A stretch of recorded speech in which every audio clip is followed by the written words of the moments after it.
Saudara, di tengah rekonstruksi kematian Dante, putra artis Tamara Tiasmara, motif pelaku melenyapkan nyawa korban hingga kini belum terungkap. Polisi telah mengungkapkan bahwa Dante sengaja ditenggelamkan pelaku.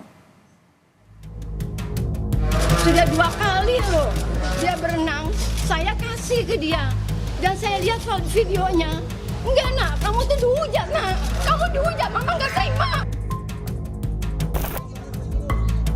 Kematian putra artis Tamara Tiasmara masih menyisakan tanda tanya besar. Motif pembunuhan Raden Adante Halif Pramudityo atau biasa dipanggil Dante pun terus didalami polisi. Alasan tersangka Yuda Arfandi yang merupakan kekasih Tamara melakukan tindakan keji itu belum diketahui. Sejauh ini sejumlah saksi sudah diperiksa, termasuk guru Dante dan ahli olahraga. Usai pemeriksaan, guru Dante sempat menyatakan bahwa sejak awal Dante tampak ketakutan dan tak percaya diri saat mengikuti sesi pembelajaran renang di sekolah.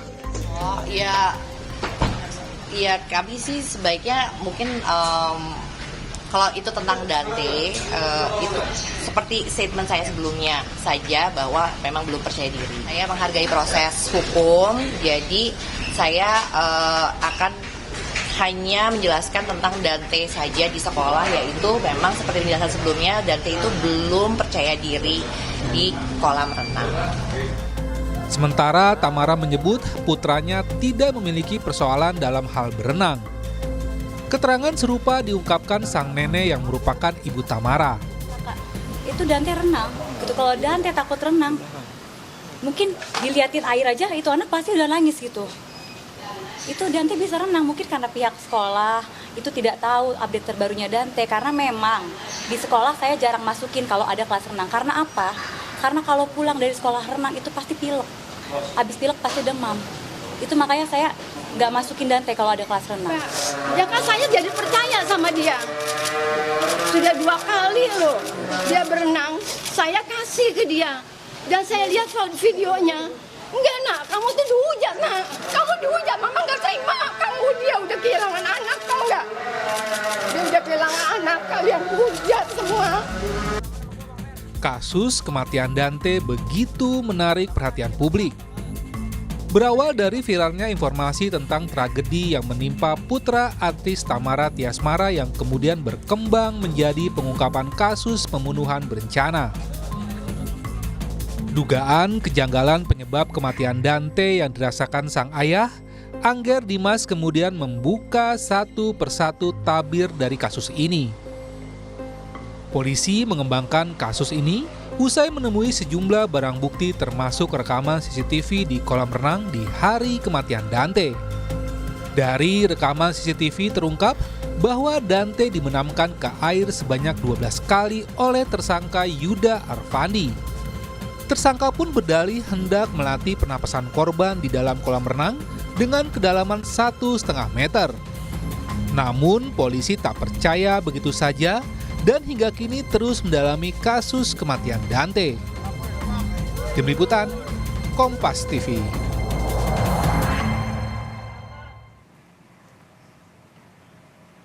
Saudara, di tengah rekonstruksi kematian Dante, putra artis Tamara Tiasmara, motif pelaku melenyapkan nyawa korban hingga kini belum terungkap.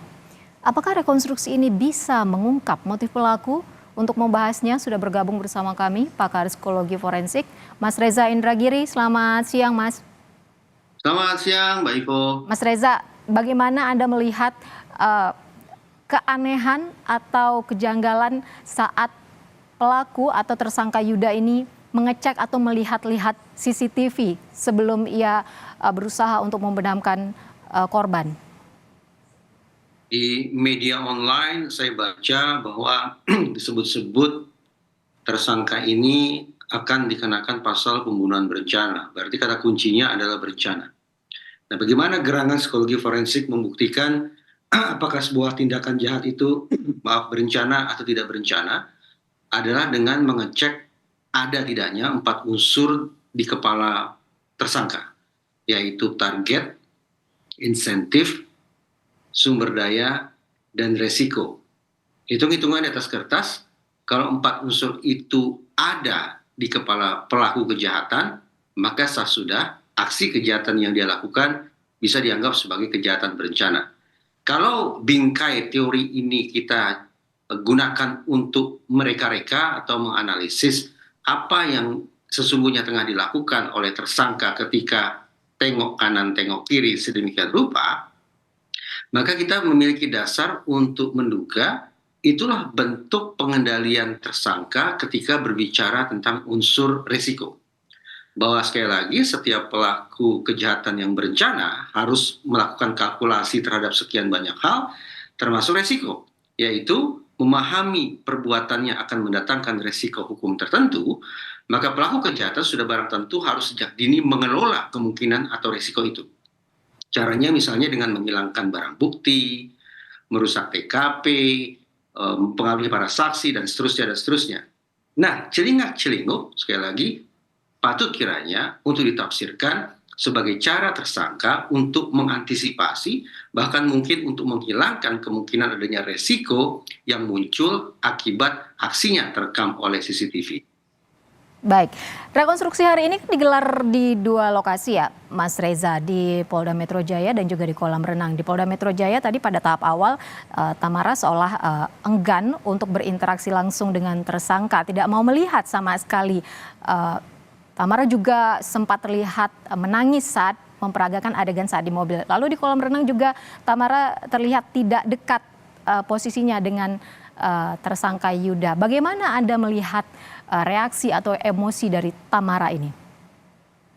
Saya tidak berada di lokasi rekonstruksi, jadi saya tidak tahu sesungguhnya ada dinamika perilaku dan proses mental seperti apa yang ada pada pihak-pihak yang menjalani rekonstruksi tersebut. Tetapi saya melihatnya bahwa sebagai pihak eksternal, saya sudah barang tentu tidak boleh a priori, tidak boleh ke kiri dan tidak boleh ke kanan. Atas dasar itu, saya tetap membuka diri terhadap 2 kemungkinan yang bisa saja dialami oleh semua pihak yang tersangkut dengan kasus ini.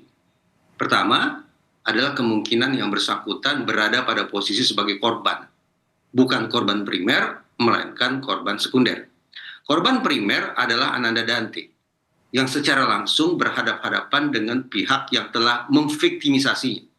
Sementara korban sekunder adalah pihak yang tidak berhadapan secara frontal dengan pelaku, tetapi dia memiliki pertalian emosikah, pertalian darahkah yang sedemikian lekat dengan korban primer, sehingga korban sekunder pun ini bisa merasakan kesedihan, bisa merasakan ketakutan, bisa merasakan perasaan-perasaan negatif lainnya sebagaimana yang juga dialami oleh korban primer.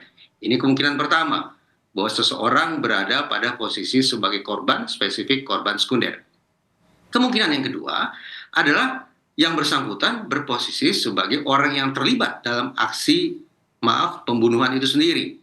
Seberapa jauh perannya, apa kontribusinya dalam sebuah aksi kejahatan itu, tentu saja ini yang harus dibuktikan oleh pihak kepolisian. Yang ingin saya tandaskan sekali lagi, ketika bicara tentang pihak-pihak yang terlibat dalam kasus ini, saya hanya memiliki kemungkinan 1 dan kemungkinan 2 sebagai korban primer ataukah sebagai orang yang terlibat dalam aksi pidana itu.